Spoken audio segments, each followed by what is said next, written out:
나스닥, 우리나라엔 코스닥이 있다면 뉴스쇼에는 뉴스닥이 있습니다. 월요일의 코너 뉴스쇼 증권시장 뉴스닥. 오늘도 두 분 모셨어요. 바른정당 노원병의 당협위원장이죠. 이준석 위원장 어서 오세요. 네, 안녕하세요. 예, 세미래정책연구소 허성호 소장님 어서 오십시오. 예, 반갑습니다. 오늘이 딱 2월 13일이잖아요. 한 달 뒤면 이정미 헌법재판소장 직무대행의 퇴임일. 그 전에 판결이 나올까요, 안 나올까요? 소장님 어떻게 보세요? 저는 뭐 판결이 나올 거라고 믿고 싶습니다. 이준석 위원장 어떻게 보세요? 사실 뭐 더 이상 이 혼란을 방치하기 쉽지 않습니다. 헌재도 이런 거 다 알고 있는 대한민국 시민들입니다. 그래서 아마 좀 결과가 나오지 않을까 생각합니다. 나올까? 예. 나올 것이다. 예. 그럼 박근혜 대통령이 결국 최종 변론에 나설까 안 나설까 굉장히 중요한 변수잖아요. 이번 주까지 대통령이 답을 해야 돼요. 나갈지 안 나갈지를. 예. 장점도 있고 단점도 있을 텐데 대통령이 어느 쪽 선택을 할 거라고 보세요? 소장님 어느 쪽으로 선택할까? 제가 볼 때는 끝끝내 나오지는 않으실 거다. 왜냐하면 나와서 왜요? 방어할 수 있는 능력이 없는 분이시기 때문에 그 헌법재판관들의 질문이나 또는 국회 소추위원 대리인단의 질문 등을 예. 방어해낼 개인적 역량도 부족할 뿐만 아니라 사실은 진실이 이미 백일하에 다 밝혀졌잖아요. 그것을 어떤 말로 다시 뭐 번복할 만한 그런 내용도 없기 때문에 신청 안 할 거다. 네, 나오지는 않을 것이다. 이준석 위원장 어떻게 보세요? 사실 그런 거죠. 검찰이 물어볼 것, 특검이 물어볼 것, 헌법재판소가 물어볼 것 사실 다 비슷하거든요. 예. 그러니까 방어권을 행사한다는 거는 뭐 정확하게 행사하는 것도 중요하고 잘하는 것도 중요하겠지만은 만약에 해명할 것이 있고 또 그 자신 있다면은 가장 빠르게 해명하는 것이 원래 좋은 방법입니다. 그런데 그렇죠. 그렇게 하지 않았다는 거는 방금 전에 허 소장님 말씀하신 것처럼 뭐 지금까지 밝혀진 사실관계를 뒤집을 만한 무언가를 변론에서 할 수 없다면은 아마 좀 피할 가능성이 높다 이렇게 생각이 근데 듭니다. 나와서 물론 이제 국회 탄핵소추 위원들의 질문은 굉장히 난감하겠지만 그쪽 대리인단의 질문을 이용해서 본인의 억울함, 절절한 호소 이런 걸 마지막으로 하면서 어떤 보수 지지자들의 결집력을 높인다든지 뭐 이런 방법 쓸 수는 없을까요? 아니 똑같은 걸 해보라고 똑같은 걸 이제 하면서 이제 뭐 인터넷 방송이랑 인터뷰하면서 예. 사실 봤을 때는 그렇게 날카로운 질문도 아니었는데 비슷한 절차를 하지 않았습니까? 오히려 인터넷 다 볼 수 있게. 정규제 TV에서 그렇기 때문에 제 생각에 뭐 그걸 또 다시 하겠다는 의지를 보일 가능성 없어 보이고. 잃는 게 더 크다. 지금 대통령 대리인단도 지금까지 대통령에게 뭐 변론하면서 어떻게 보고하고 했는지 모르겠지만은. 아마 잘 될 거야 이렇게 지금까지 다 이렇게 계속 보고하다가 예. 막판에 지금 꼭 나가셔야 됩니다. 안 그러면 우리 뭐 탄핵 됩니다. 뭐 이런 말 하기가 지금 대통령 대리인단도 참 힘들 겁니다. 말 뒤집기가. 예. 허성호 소장님 왜 씩 웃으세요? 전적으로 동의합니다. 전적으로. 결국 대통령이 나 나가겠어. 그러니 잠깐 재판 멈추시오. 이러긴 어려울 거다. 그렇습니다. 이번 주에 결정을 하라고 헌재가 요구하고 있습니다. 어떤 결정이 날지는 좀 지켜보기로 하고요. 상한가 들어가 보죠. 뉴스닥 상한가부터 보겠습니다.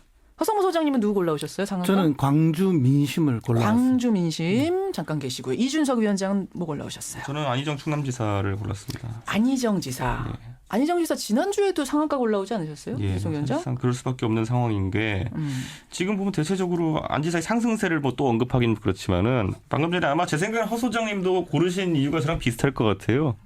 그러니까 결국 이제 민주당 경선에서 안희정 지사가 최소한의 어쨌든 덩어리는 확보했고요, 지금. 예. 그렇다고 했을 때 이 덩어리가 어떻게 눈덩이처럼 불어날 것이냐는 결국에는 과거에 문재인 대표가 한번 지지를 잃었던 지역. 호남 이 반응을 어떻게 하느냐가 이제 중요할 것 같고요. 잠깐 거기서 확인하고 가죠. 허성호 소장님이 광주 민심이라고 상한가 주신 이유가 이걸 같습니까? 비슷하죠. 비슷해요. 네. 예. 계속 말씀하세요. 예, 그러니까 사실 노무현 대통령에 대한 열풍 같은 것도 과거에 경선에서 결국 호남 지역에서 상당한 표를 얻으면서 시작됐거든요. 그렇죠. 그런데 지금 안희정 지사도 비슷한 지점에 놓여 있고 저는 참 재미있는 점에 주안하는 게 뭐냐면은 어떤 겁니까? 그 지역에 사시는 분들한테 들었는데 안 지사가 논산 출신이거든요. 그래요. 논산 중에서도 그 국군훈련소에는 연무읍 출신입니다. 예. 그런데 여기가 어떤 지역인지 봤더니 과거에 전라북도에 속했던 지역입니다. 아, 그래요. 예. 행정적으로. 그래서 논산은 참 그 충청도의 정체성과 그 전라북도의 정체성을 동시에 갖고 있다는 이야기를 제가 한번 들은 적이 있는데 뭐 물류망이라든지 여러 가지 공유하는 것이 많다는 이야기거든요. 예. 그다음에 그런 것들도 한 가지 영향을 끼칠 수 있고 무엇보다도 안희정 지사가 보이고 있는 것이 통합행보라는 겁니다. 그런데 과거에 또 문재인 대표 같은 경우에는 광주에서 한번 이제 또 지난 총선 때 곤욕을 치렀던 것이 결국 일방주의 아니냐라는 비판 광주 쪽에서 받은 거거든요. 그것이 실제든 아니든 관계없이 그런 인식이 있는 호남 유권자에게 안희정이라는 아직까지 좀 말랑말랑한 어떤 대안이라는 것은 상당히 매력적으로 비춰질 수 있다. 결국 그러니까 안희정 지사의 플랜은 호남에서 바람을 일으켜서 경선에서 말이에요. 호남에서 바람 일으킨 다음에 충청으로 가잖아요. 예, 그렇죠. 그다음 그 스케줄이 호남 바람 충청은 뭐 본인이 확실히 할 수 있는 곳이니까 호남 충청 그 바람 가지고 전체 경선판을 흔들어 보겠다 이런 계획인 거예요, 허 수장님? 원래 그렇습니다. 첫 경선지에서의 성적표가 굉장히 중요하고 예. 그다음 이제 두 번째 경선지가 자기의 근거지인 충청이니까 그렇죠. 거기는 뭐 당연한데 이 첫 경선지와 두 번째 자기 근거지에서 좋은 결과가 나오면은 예. 그 다음 번인 이제 영남 경선에도 그게 영향을 미치거든요. 그렇죠. 당연합니다. 그리고 이제 수도권은 아주 빅뱅이 일어날 가능성이 있고 예. 그래서 이제 안희정 지사의 그 전략은 뭐 경선 전략은 눈에 드러날 수밖에 없는데 어쨌든 저는 이제 그럼에도 불구하고 이제 이준석 의원과 약간 다른 면은 뭔가 하면은 지금 이제 짧은 기간에 지지세가 너무 급상승했기 때문에 예. 약간의 조정기는 온다. 조정기가 올 것이다. 그래서 약보합으로 아. 당분간 이번 주는 좀 갈 가능성도 있다. 그게 왠가면은 지금 문재인 후보가 받는 지지율, 안희정 지사가 받는 지지율, 이재명 지지율을 다 합치면은 예. 그 60%에 달해요. 어마어마해요. 사실은. 그러면 이제 사실상 민주당을 지지하는 표는 다 나온 겁니다. 여기에서. 그럼 여기에서 민주당을 지지하는 표는 다 나왔는데 그 나오는 과정에서 자기가 받아갈 표를 이미 다 받아갔어요. 그럼 이제 마지막 남아 있는 것이 이제 광주를 중심으로 하는 호남의 민심에서 문재인 지지표와 자기 지지표 사이에 얼마나 뺏고 빼앗기느냐. 그렇죠. 이제 이런 정도의 이제 민심 변화의 싸움이 남아서 저는 이제 상한가로 광주를 선택하기는 했습니다. 어제 말이에요. 고 노무현 전 대통령의 사위죠. 박상원 변호사가 SNS에다가 글을 하나 올렸다가 논란이 크게 일고 다시 삭제하고 뭐 이런 소동이 있었습니다. 뭐냐면 이렇게 썼어요. 안 지사 글쎄 노무현 대통령이 수사받을 때 그때 뭘 했는지 기억할 수 없다. 굉장히 긴 글을 신랄하게 썼습니다. 제가 지금 일부를 읽어드렸습니다만 논란이 일고 삭제하고. 허 소장님 이건 어떻게 보세요? 그거는 이제 각상원 변호사가 조금 저는 부적절한 글을 올렸었다 그렇게 생각을 합니다. 그래요? 그게 뭐 안희정 지사가 그때 당시 뭘 했는지는 저도 잘 모릅니다만은 그때 모든 그 노무현 대통령의 참모 출신들은 그 상황을 가슴 아파하면서 예. 안타깝게 이제 지켜보거나 함께하거나 그렇게 했습니다. 그리고 이제 그 장례식을 치르는 그 기간 동안에도 모두가 정말 비통하게 했는데 이제 이렇게 그 당내 경선을 앞두고 더군다나 이제 문재인 전 대표와 안희정 지사는 어쨌든 한 가문 출신 아닙니까? 그렇죠. 한 가문 출신에서 지금 비교적 선의의 경쟁을 하고 있는 거거든요. 예. 그리고 굉장히 서로에 대해서 조심하고 있습니다.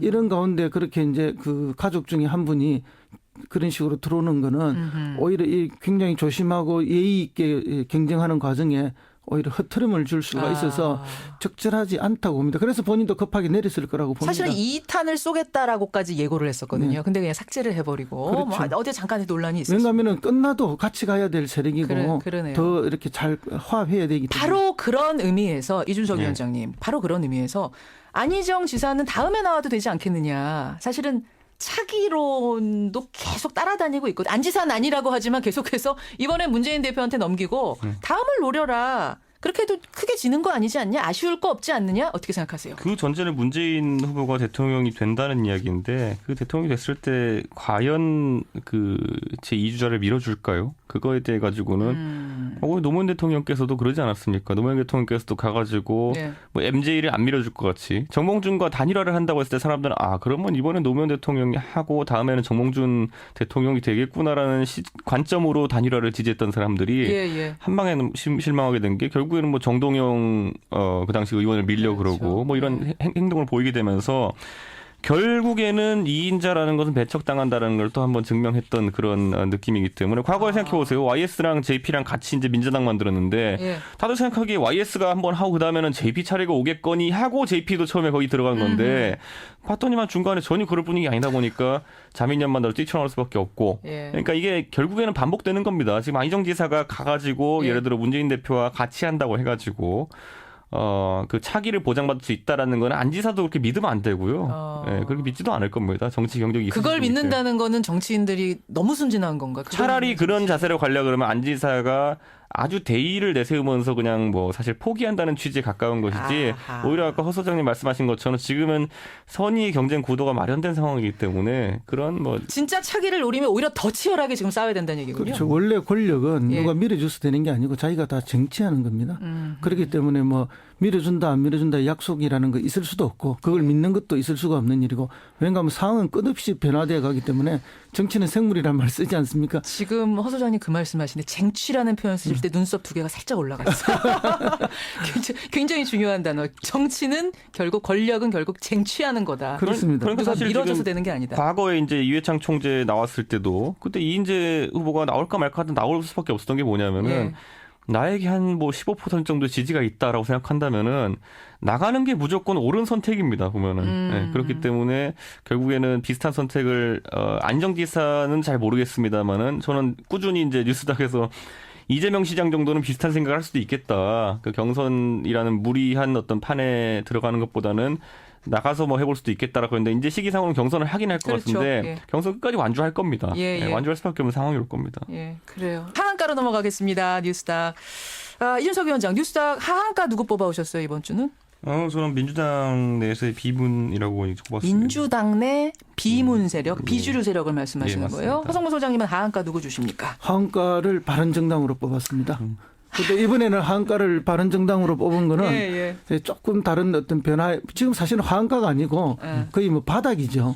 그래서 바닥이 되었기 때문에 바닥을 치고 더 갈 수도 있다. 그런 말씀을 좀 드리고자 합니다. 자, 잠깐 기다리시고요. 이준석 위원장님. 네. 두 분이 지금 크로스를 뽑아오셨어요. 민주당의 비문 세력.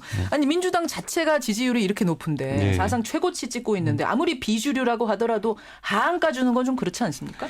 따지고 보십시오. 그 새누리당이 두 번 집권했지만은 네. 그 안에 있던 친박은 행복했을지 몰라도 비박이 행복했습니까? 아니 예. 비박이셨잖아요. 행복하시지 않으셨어요? 이거 뭐 불행할 건 없지만 또 행복하진 않죠 그 안에서. 친박 아니셨나요? 친박으로 들어갔다가 어느새 비박 되셨잖아요. 제가 대통령 당선된 뒤부터 윤창중 비판부터 시작해가지고 계속 비박이었어요. 거의 뭐 박살이 났습니다. 그런 저 비박의 전력으로 봤을 때 경험으로 봤을 때 지금 비문들이 행복하지 않을 거다.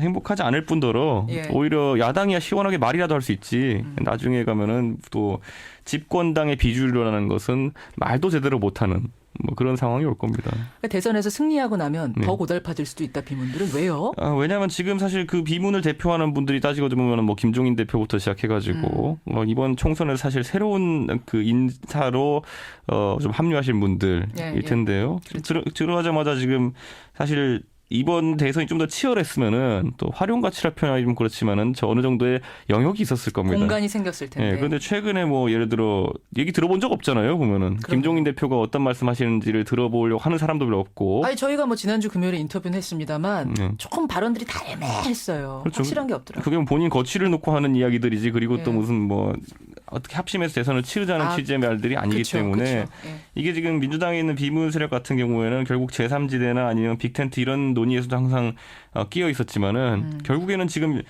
당 안에 있는 것이 사실 실질적으로 아주 좌불안석인 그런 상태가 되고 있는 겁니다. 만약 당이 집권을 해도 비문들은 뭐 그다음에 공천권부터 시작해서 아이고 다 다음번에 공천 때 가면요. 예를 네. 들어 지금 또 지금 유력 후보 쪽에서 만약에 다음 주에 또 배려해 줄 사람이 있다. 그럼 가장 먼저 날릴 지역들이 어디입니까? 예. 그러니까 그런 측면에서 봐도 그리고 또 지지층도 그거를 지금 이 비문 중에서 비주류에 대해 가지고 지지층도 그렇게 좋게 반응 안 하거든요. 알겠습니다. 이건 네. 물론 이제 문재인 대표가 네. 지금 같은 지지를 계속 유지하면서 가서 집권한다는 전제 하에 물론 과거에 비박처럼 무슨 뭐 뛰쳐나거나 선택을 하지 않을 거예요. 하지만 상당한 이제 뭐랄까 내부 갈등은 일으킬 소지가 있어 보입니다. 예. 허성모 소장님 어떻게 보세요? 그거는 뭐 정치 일반에 있어서 언제나 나타나는 현상이기 때문에 예, 뭐 예. 부인하기는 어렵습니다. 그러나 이제 어쨌든 이제 안지사의 존재가 지금 방금 이 의원도 이야기하셨지만은 그 비문계 사람들의 원심력을 오히려 강하게 잡아주면서 당내 구심력을 만들어주는 면에 있어서는 문 대표한테도 굉장히 좋은 일이에요, 이게.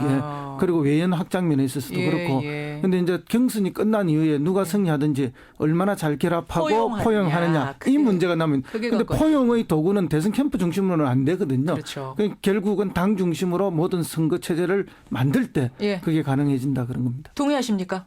그렇게 될 거라고 보십니까? 뭐 자리는 하나씩 주겠죠. 그런데 뭐 사실 그게 그렇게 화학적 결합이 될까 이게 화학적 문제인 결합이 될 거잖아요. 가능성은 거의 없다 보는 것이 잘 생각해 보시면 박근혜 선거 캠프도 그 당시 대선을 믿고 예. 선거 캠프 차렸는데 아니 그때 뭐 예를 들어 유승민 의원 같은 경우에는 이미 그 조직에서 아웃됐는데 뭐 선대위 부위원장 같은 자리 하나 줬어요. 그랬었나요? 그때? 네, 선대위 부위원장인가 했습니다. 근데 네. 부본부장인가 부위원장인가 했는데 회의 한 번도 안 나갔어요. 네, 뭐 왜냐 그랬어요? 부르질 않거든요. 아니 부위원장을 부르지 않는다는 게 말이 돼요? 올려면 오고 말면 말고 이런 식이면은 역할은 없이 회의만 올려면 오고 말면 말라 이거는 허수아비 같은 느낌을 받으니까 스스로 본인이 안 가는 게 더 나가야 된다? 굴욕입니다. 예. 그러니까 그런 식으로 앞으로 그 갈등 자체, 그러니까 지금 집이 아주 커야 되는 시점이기 때문에 예. 문재인 후보가 그걸 어떻게 관리하느냐가 예. 중요할 것으로 보입니다. 예, 그래요. 민주당 비문 세력 하한가 우려가 크다라는 의미에서 하한가를 주셨어요. 허성모 소장은 바른정당의 하한가를 주셨는데 아니 지난주에도 바른정당이었는데 예, 바른정당이 무슨 이제 원수 지셨어요. 아니, 계속해서 바른정당 이준석 위원장 바로 옆에 있는데 바른정당이 잘 되기를 바라는 마음이 있어요. 왜냐하면 바른정당이 진짜 보수 또는 따뜻한 보수, 혁신하는 보수를 내걸었기 때문에 예. 사실은 그런 보수가 잘 되는 게 맞죠. 예. 극우든 극자든 한 사회를 합리적으로 끌고 갈 수가 없습니다. 그런 면에 있어서는 오히려 바른정당이 빨리 자리를 잡아주는 것이 대한민국이 건전한 보수와 또 건전한 진보로 이렇게 양날개로 날아갈 수 있는 예. 그런 측면에서 바른정당을 오히려 걱정해서 제가 드리는 말이고요. 채찍을 가해 주시는 거예요. 네. 더 열심히 하라고. 그래서 이제 지금 상황에서 그럼 극복할 수 있는 계기는 뭔가 지금 한가 수준이 아니라 완전 바닥 수준인데 맞아요. 치고 올라갈 일이 남았다. 그러면 이제 어쨌든 어떻게 치고 올라가요? 당내 개파의 문제들이 좀 줄어들면서 예. 대선 불출마를 선언한 김무성 전 전 대표. 대표가 있죠. 이분이 복귀하는 방법이 하나가 있다고 저는 재등판? 봅니다. 예. 대선 불출마 선언했는데 이걸 좀 번복해서라도 왜냐하면 그 나와라? 양반이 대선 불출마 선언하게 된 건 반기문을 모시겠다는 거였거든요. 그러면 이제 그 불출마 선언의 원인이 예. 제거된 거 아닙니까? 예. 그러면 명분은 떨어지지만 다시 복귀해서 조직을 추스리고 갈 수밖에 없는 상황이 지금 오고 있는 것이 아닌가. 자, 거기서 그럼 확인하고 가죠. 이준석 위원장. 예. 진짜로 주변에서 계속 권유하고 있어요? 예, 뭐 그걸 그렇게 하자고 하는 분도 있고 그렇게 하지 말자고 강하게 주장하시는 분도 있어가지고 지금 그건 이 좀 안에 엇갈리고. 대해서는 의견이 좀 팽팽한 상황인데 알겠습니다. 어쨌든 네. 당원들 중에는 지금 그 원하는 사람 많다. 그래서 어쨌든 이제 국민적 명분으로 보면 많이 약하죠. 그건 사실입니다만 이제 당을 기관을 만든다는 게 조직이고 예. 그다음에 이제 대선 후보들 두 분이 지금 계시지만은 두 분 다 좀 약하지 않습니까? 유승민, 이제, 남경필. 당의 역동성을 만들어낸다는 측면에서 그런 필요성이 좀 있고 또 만약에 탄핵이 인용이 돼서 무너졌을 때 박근혜 대통령이 퇴임하시게 될 때 그러면 새누리당에서 탈당을 해서 이쪽으로 오려고 해도 바른정당이 좀 폭을 넓게 가지고 받아들일 수 있는 시스템이 돼 있어야 하거든요. 예. 그런 이제 계기들을 봤을 때 예. 이번에 바닥은 쳤지만 이번 주에 정말로 바닥을 칠 거지만 아하. 이제 그런 준비들이 좀 필요하지 않나 그런 생각에서 제가 오늘 바른정당을 한 번 더 골랐습니다. 어제 바른정당이 폭탄 선언을 했어요. 이준석 네. 위원장. 탄핵이 혹시라도 기각이 되면 우리는 의원직 전원 사퇴하겠다. 사실 의원직 사퇴는 국회의원이 할 수 있는 가장 최후의 수단. 사실 그렇죠. 어마어마한 건데 그걸 얘기를 했거든요. 이것도 어떻게 보면 이 지지율 수렁에서 좀 벗어나 보자 이런 걸까요? 근데 어제 이제 제가 그 논의 과정에 저희가 한 7시간 동안 토론을 했는데 그 과정을 제가 처음부터 다 지켜봤는데 근데 뭐 당의 의원이 32명 뭐 김연아가 33명이 있지만은 예. 그 안에서 뭐 반대 의견도 사실은 별로 없었고요. 그래요? 예, 반대 의견도 이 물리적으로 이제 권성동 의원 같은 경우는 내가 탄핵 소추위원인데 이렇게 하면 좀 약간 곤란한 논리적인 지점이 있다 그래가지고 빠졌고. 예. 근데 그 외에는 뭐 크게 문제는 없었습니다. 거의 만장일치로 그러니까 우리 의원직 사퇴에 대한 사퇴를 거의 만장일치가 만장일치였습니다. 그냥. 예. 예. 그런데 뭐 그냥 의원직 사태는 만장일치. 만약에 탄핵이 기각되면은 예. 뭐 바른정당 의원들뿐만 아니라 야당 의원들도 전부 다 다 사퇴해야 될 건가요? 그렇게 해야 될 만큼 이게 심각한 상황이죠. 나라가 이 지경에 이르고 이 정도의 국정농단이 있었는데 그것조차도 받아들이지 않는 거라면은 이건 국민 전체 지금도 탄핵 여론은 거의 80% 정도가 처음에 탄핵을 시작할 때나 변함없이 지금 나오고 있지 않습니까? 맞아요. 예. 그래서 그 의원들이 좀 더 경각심을 가질 필요가 있다고 보고요. 사실은 이제 바른정당이 그런 각오 책임 정당의 모습도 좋지만 그것 플러스 지난번에도 말씀드렸듯이 개혁정당의 모습을 다시 보여줘야 한다. 보수개혁의 모습을. 그래서 지금 2월 임시국회에서 각종 개혁 현안들이 있습니다. 이 입법들에 오히려 주도권을 행사하면서 선도적으로 개혁 입법을 해나갈 필요가 있다. 그럴 때 역할과 위치가 커진다. 이렇게 봅니다. 그래서 우리가 참 이게 난감하긴 한데 실제로 다 그 설문은 합니다. 보면은 그런 개혁 입법에 대해 가지고 거의 한 70% 가까운 찬성이 나오거든요. 그래요. 예, 그렇기 때문에 그거는 좀 오해가 없었으면 좋겠는 게 워낙 당론 투표에 그 친박 비박 대여서. 대결에서 당해가지고 네. 그것 때문에 당론의 기준을 아주 엄격하게 잡아놨습니다. 자, 바른정당 하여튼 잘 하라고 지금 채찍질을 가해 주셨고 이번 주가 굉장히 중요한 고비가 되겠네요. 바른정당한테도. 그렇습니다. 기대 좀 해보겠습니다.